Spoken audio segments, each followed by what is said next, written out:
Who's ready for an adventure?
Good morning.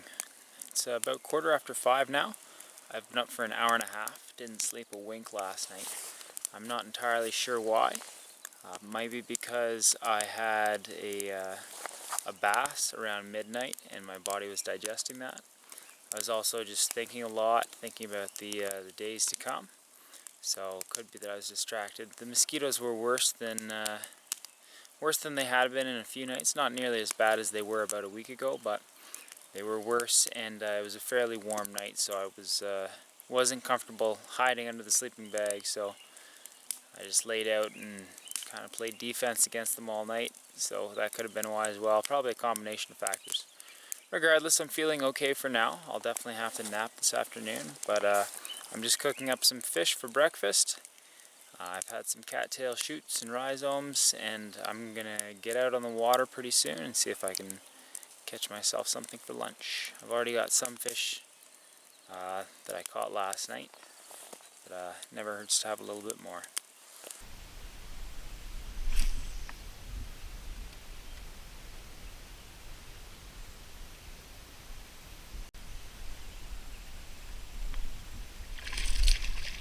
This lure is killing it for bass lately.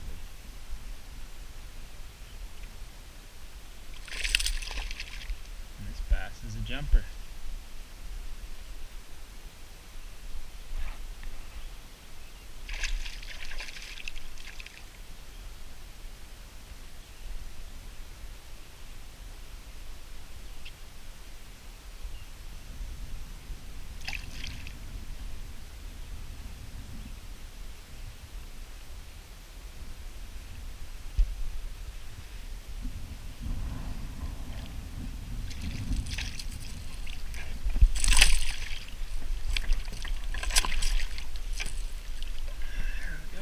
Another good specimen.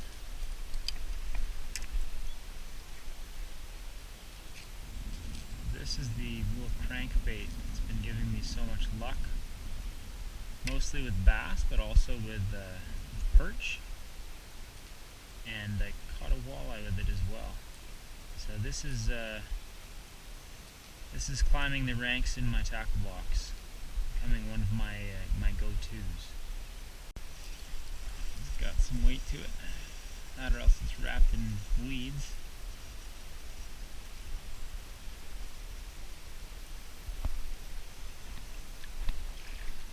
Ooh, that is a pike.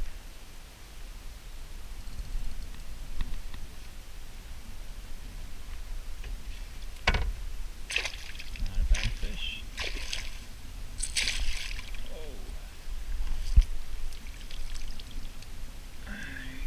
Another one for the stringer. An aggressive one for the stringer.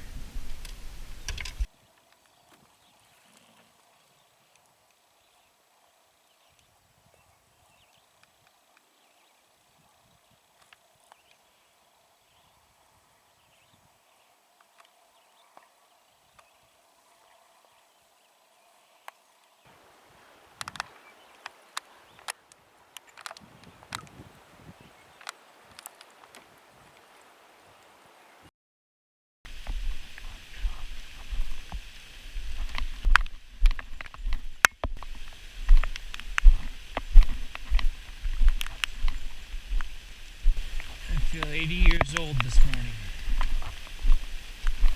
Just no energy in my legs. Stiff and sore too. One thing I've been finding, I've been getting very stiff and sore in my legs. I need to do some more stretching.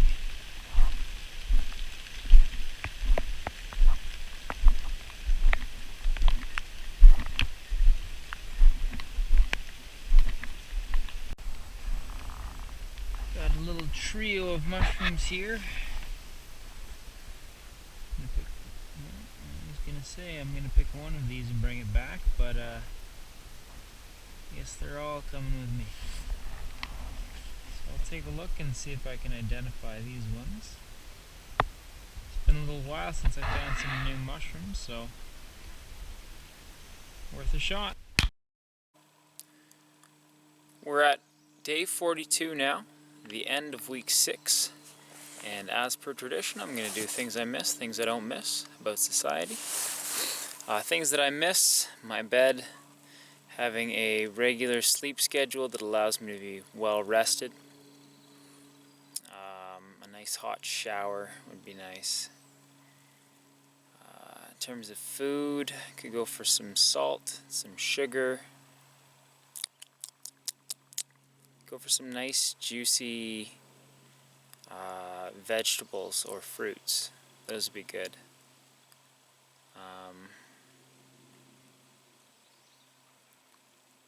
Things I don't miss: having my cell phone on me, having a rushed schedule.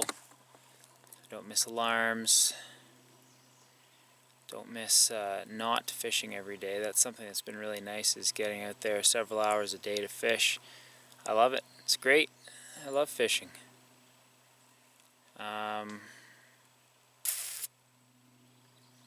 Yeah, those would be the main things, I guess. Just so tired right now. Last night was took it out of me. So now it's time to get a little bit of recovery here. I'm gonna go down for a nap for a bit, and it's probably gonna be a long one. So I anticipate I won't be speaking with you again until this afternoon.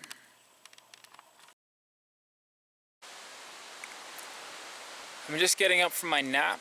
I got a good 5-hour sleep or so.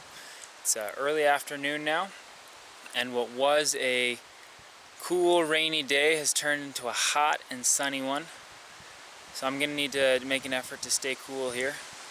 One thing I've done is dip my shirt and my hat in the water, and now they're wet, and as the wind blows by, the clothes will evaporate, so that'll cool me down. Basically it's the same effect as sweating, but my body doesn't have to do the work of producing the sweat. That or else I fell in the lake, and I'm just using that as an excuse to cover up my clumsiness, but I guess we'll never know.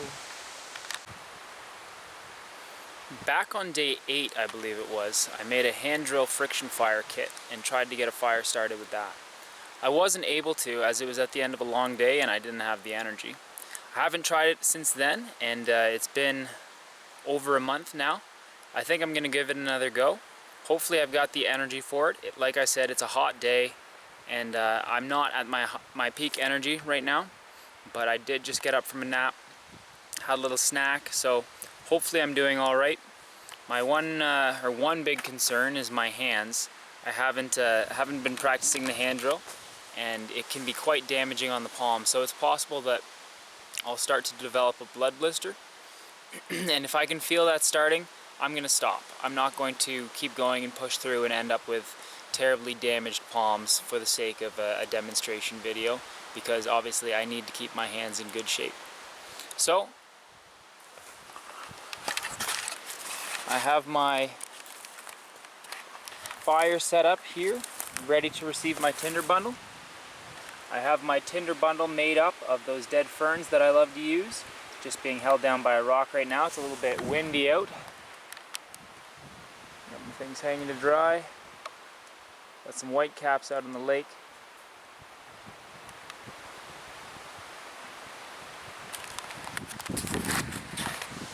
So I'm going to grab the hand drill kit that I made before. I've hung on to that. It's just been under my shelter. So it's a cattail spindle and a balsam fir fireboard. Here I have the spindle that I used for last attempt.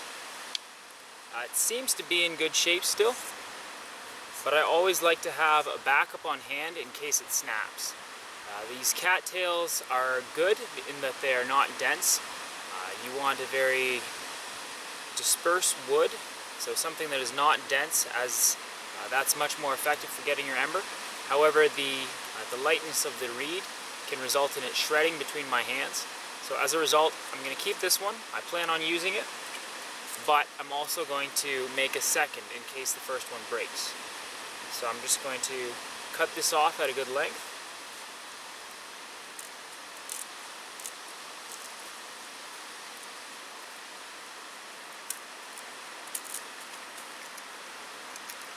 And then trim off any of the outer, I'm not sure what that is, it's a fuzzy layer, but I don't want it there, so I'm just going to scrape it off with the blade of my knife. Now that my spindles are ready, it's time to create a notch on my balsam fir fireboard where the spindle can work a groove.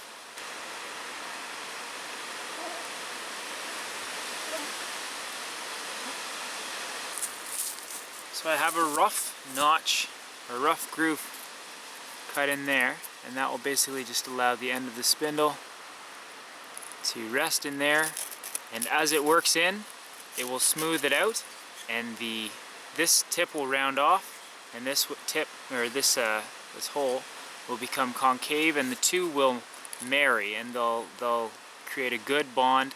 Lots of friction there, and that will generate the heat and sawdust needed to get the friction. The next step is to work in the groove that I've started. Before I do that though, I'm going to add one more element, and that is pine sap. So I have just a little bit of pine sap on a stick there, and that is going to go on my palms.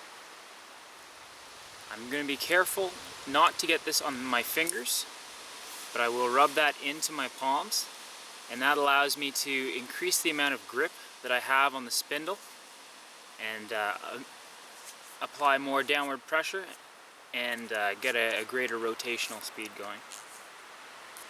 Something else that I'm going to do, I've been doing it before, and I'm going to do it during the process, after the process, is hitting my hands together like this.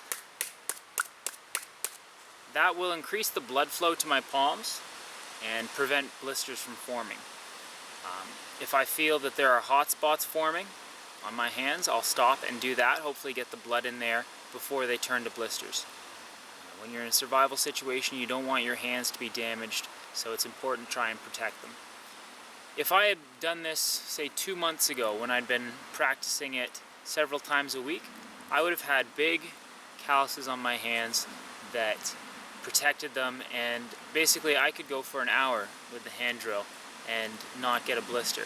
Now though, we'll see. It's been a while. I might have to stop a little prematurely, but hopefully not.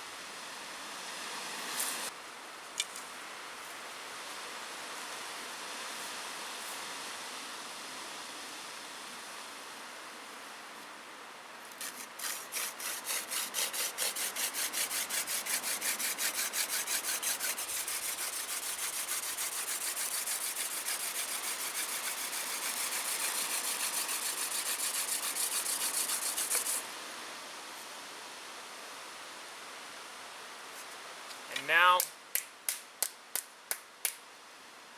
now that groove is worked in, I'm going to stop there, save my energy, take things really slowly, and I'm going to cut a notch that will allow fuel to gather and oxygen to enter the system.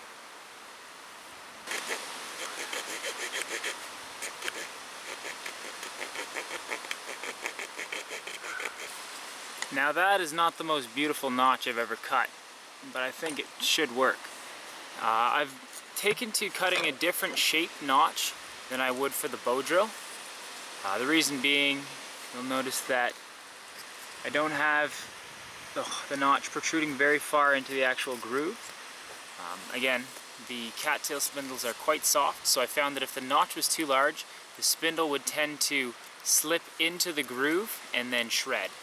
So it's not so much of an issue if you use a harder spindle, such as mullen, which is quite a nice one, but I've got cattail here today, so as a result, I'm cutting my groove accordingly. So that is good to go. I'm going to put a little more pine sap on my palms, go over to the fire pit and see if I can get an ember. One last piece that I'll add to the puzzle is what I call a welcome mat.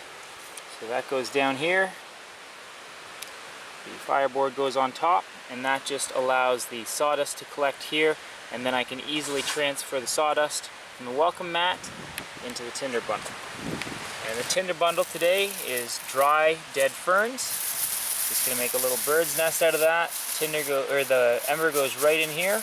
I'll fold the bundle around so it's surrounded on all sides and blow through the tinder bundle, getting oxygen going and catching the tinder bundle on fire. One key with the tinder bundle is to get the right density. If it's too loose, the ember will burn through and just fall out. If it's too tightly packed, you won't be able to blow through it. You won't get the oxygen to the ember, and the ember won't spread, the bundle won't catch. So it can be a little bit of a playing around process, breaking it open a little bit, getting more air in there, pressing it closer together. So, like I said, just a little bit of a process, but you figure it out with time.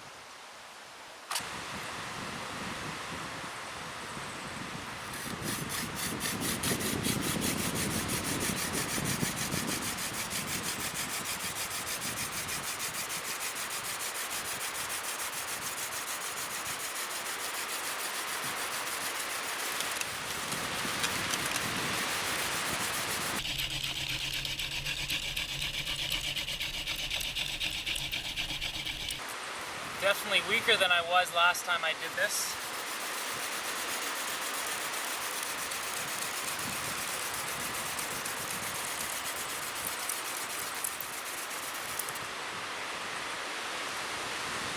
And besides, I just want to get the kit warmed up.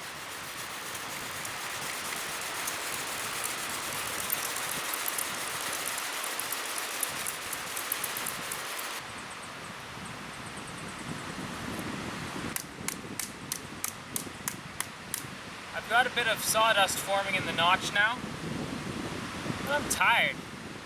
So I'm going to take a break, push all of the fuel that I've generated into the notch, and then come back to this to make it push.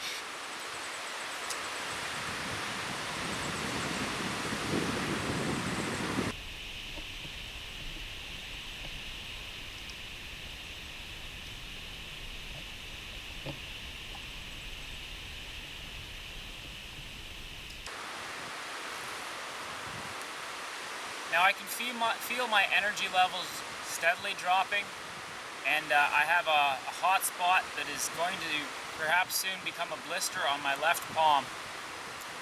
This is going to have to be my last attempt, and if I can't get it here, I'll have to call it for the day.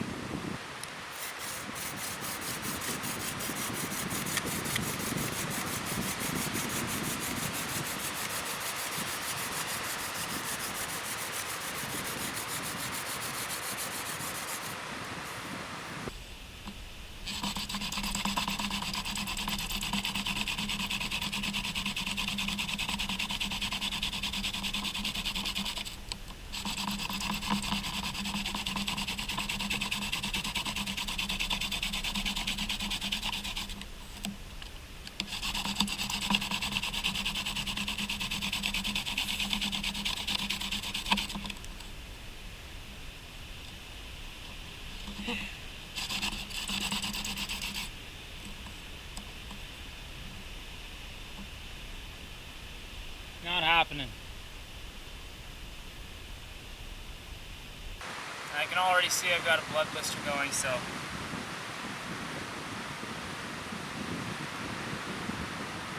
Oh. A nice bit of sawdust built up there, but that blood blister is going to swell and prevent me from giving it any more attempts for the next little while.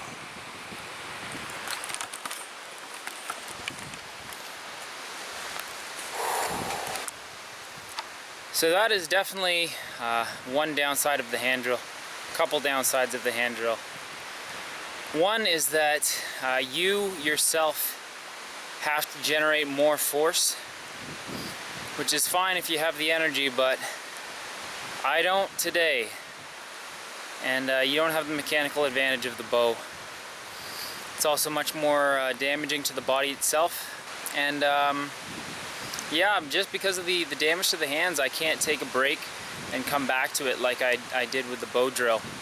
So this is going to be probably no more attempts for me for several days at least. And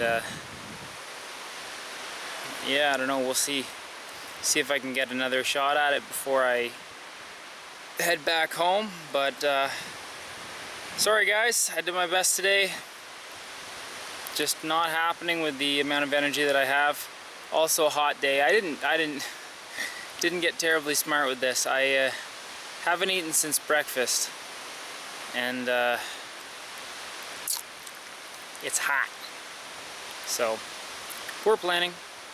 I acknowledge that, and I thought I'd try it anyways. So that's my attempt at the hand drill. Keep practicing, because I had absolutely no problem with that over the winter when I was practicing consistently. Very different situation when you're out in the survival though. This has been a learning experience for me, as ever. You don't truly fail unless you fail to learn.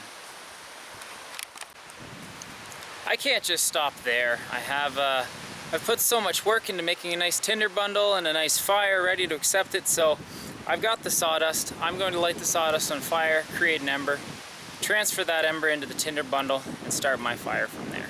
Won't be a complete waste. Taking it from an ember to a fire is another process in itself. Just because you have an ember doesn't mean you're going to get a fire. So let's give that process a try now, and see if we can have some more success there than we did getting the actual ember itself.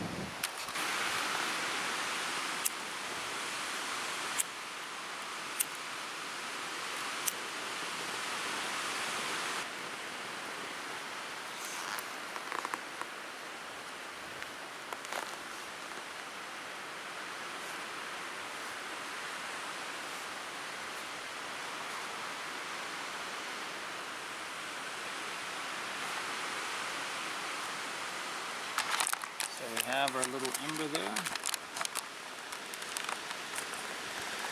I have a hard time seeing that, but there we go. At this point it's very fragile. You don't want to blow it apart, so you just waft the smoke rather than blowing on it. And that will grow and spread and become stronger. And once it's a little bigger, a little stronger, then it can be transferred to the tinder bundle.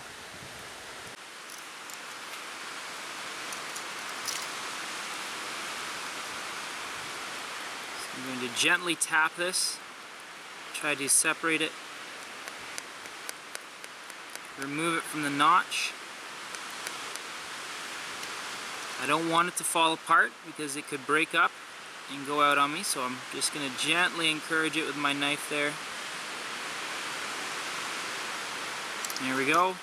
Tap any extra fuel on top of it and that will burn. You don't want to smother it, but you do want to add a little more fuel. So I'll add a little bit at a time and just get a bigger, more robust ember.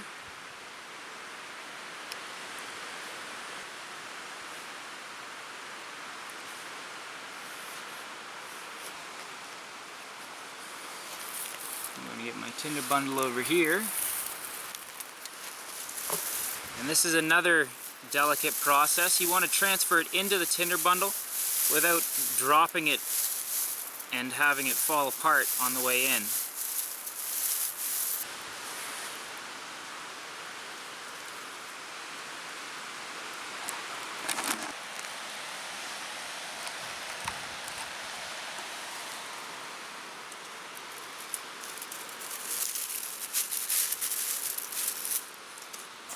So it's in there now. I get the scramble here. So I'm going to fold the tinder bundle around it and blow up through it.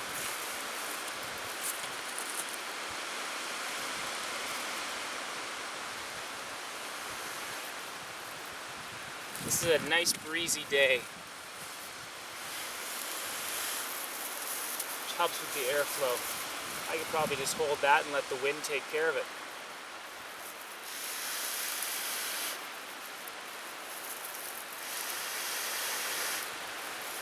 Here we go. I'm ready to transfer that over to my fire in a second.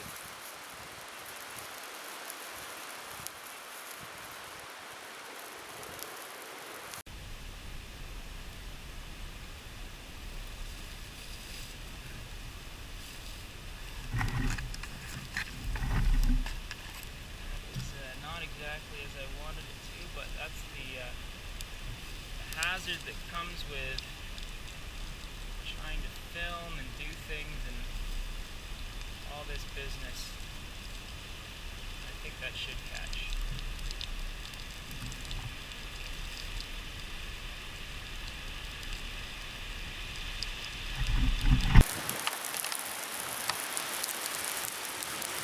All right. So that is how you haphazardly transfer an ember to a tinder bundle and make that into a fire. And now I'm gonna get some tea going and get some friggin' food in me because I am hungry and I've waited far too long.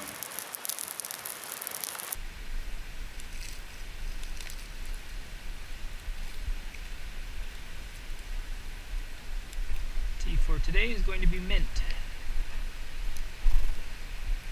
Now I'm running low. In fact, this is the last of my supply. So I'm going to need to go gather more. It's a bit of a hot commodity around here. Everyone at this site is clamoring for it except for Roy. And it's a little less than I would normally use for a pot of tea, so I'm going to let that steep for an extra long while. And we're going to come back in about 20 plus minutes and see how it tastes.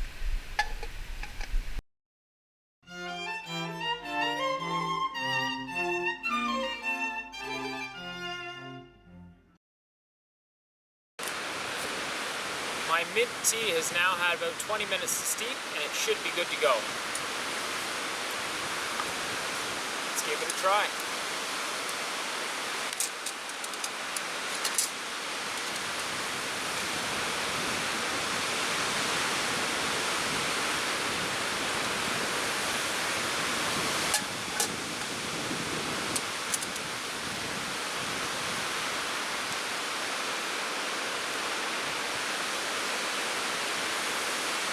That's very, very good. Definitely 2 thumbs up. Out here, well, wherever you are, mint tea is good in my opinion. And when you're out here, something as delicious as this is a real treat. So I'm going to keep this over the heat to keep it warm. I'm going to keep sipping on that and just enjoying it because that is delicious right now.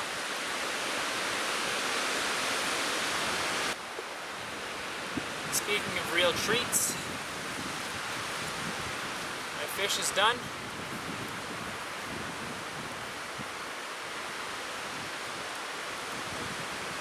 Just the way I like it.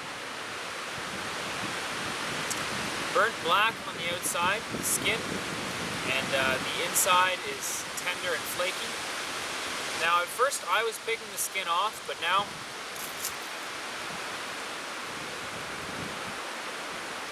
as long as it's cooked well enough, I'll eat the whole thing. Especially on something small like a perch, just a crispy little skin, not a problem at all. When you get a bigger fish, at that point it might be a little tougher and I'd peel it off. Or if it's cooked more slowly and the skin is not burnt black. The black part here is actually the scales that burn. So that's why I'm able to eat them. If they weren't burnt black, I wouldn't be able to eat this. At least not comfortably anyways.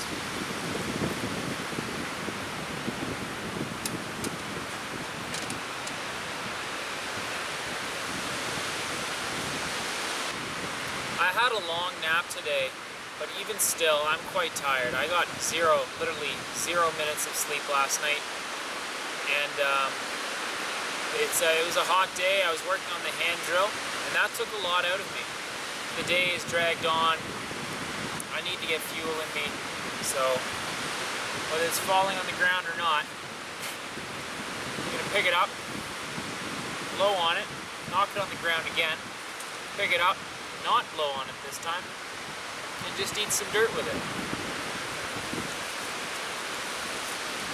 And I'm gonna go ahead and enjoy this meal thoroughly.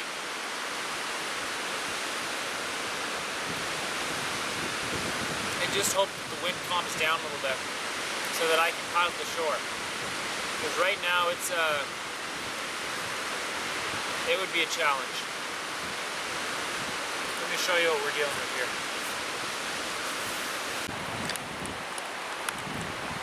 It's a good wind for drying, not so much for solo canoeing when you're already tired at the end of the day.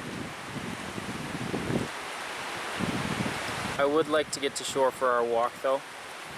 And I'm also hoping to clean one more fish, have that as a late dinner.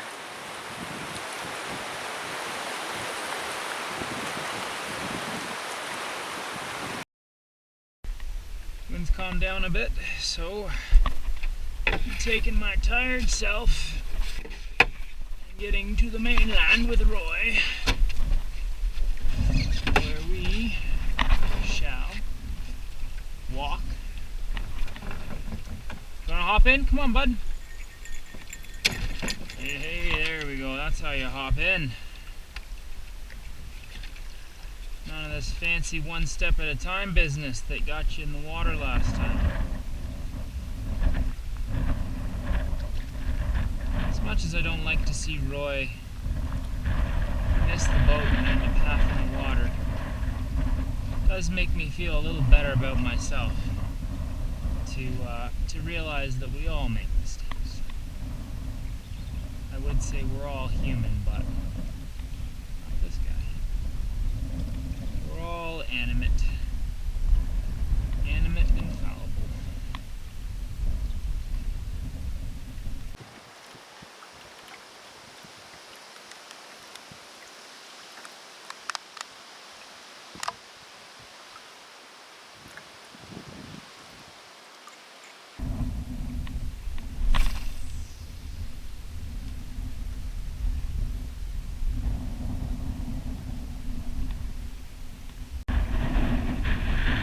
Starting to get a little bit nasty, so I think it's time to pack it in for the day.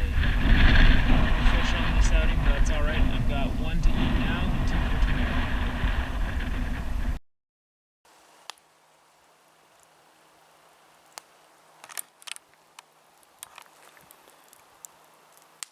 Having a bit of a late dinner tonight, and I'm going to make some sweet fern tea to go with it. Should be nice. A nice end to a long day. I've been having some real issues with my legs getting quite stiff and sore lately, especially in the mornings. So while I'm waiting for my water to boil and my fish to cook, I'm just going to do a little bit of stretching.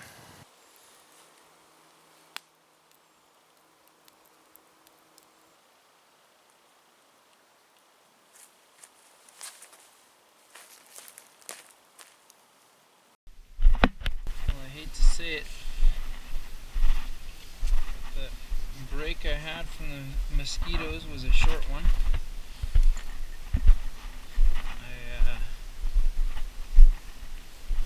I slept from 11:30 until 12:30 because I was underneath my sleeping bag, and then I woke up 12:30 sweating and gasping for air. This hat. And I've been up ever since. It's about 2:30 now. And I'm just realizing I don't know if I'm going to be getting any more sleep. I was trying to sleep down by the rocks, but it wasn't happening. So I figured, you know what? If I'm not sleeping, I might as well be contributing to my survival. I'm going to catch myself some crayfish. And here we have the minnow trap, which wasn't catching any minnows. but it was catching some crayfish, so I said screw it, let's make it a crayfish trap. Put some fish gills in there, and it seems to be working nicely. I have 1, 2, 3, 4, 5, 6 at least. So I've got 6 crayfish here. That's a good start. I'm going to go bare hand Sammy for the rest of them. These are not my traditional crayfishing grounds, so I'm going to relocate over to the north side of the island where I normally get them. Let's see what I can do. Oh, there's one. There's one. Can't pass up an opportunity. You gotta be an opportunist out here. You find yourself awake at 2:30, you go, yeah! You go crayfishing. Just a taster. Anyways, I'm going to see how many of these I can catch. And this is going to be... Whoa, there's a big leech. I'm going to catch that guy as well. And that is going to be bait. Oh, slippery rocks. So I'm catching breakfast, and I'm catching bait to catch lunch. Big mistake coming up on shore, buddy boy. Now you're mine.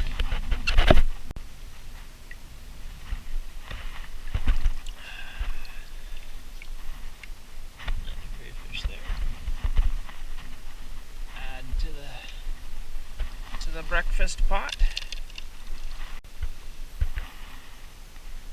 I'm working away here, catching a few more little crayfish. Makes me want to go to Louisiana or something like that and do this properly. What I really want, though, are these minnows. Keep swimming in the shallows. Haven't been able to use minnows for bait really yet. I feel like they would be quite effective in this lake for bass and pike. Minnows are definitely my favorite live bait to use. They're all just hanging out here in the shallows. So close, and yet so far for me. Try to dip net. Scoop them up, but I don't, so I can't. I'm trying to swat them out of the water. All I'm doing is getting the rock wet for me to slip on when I go up.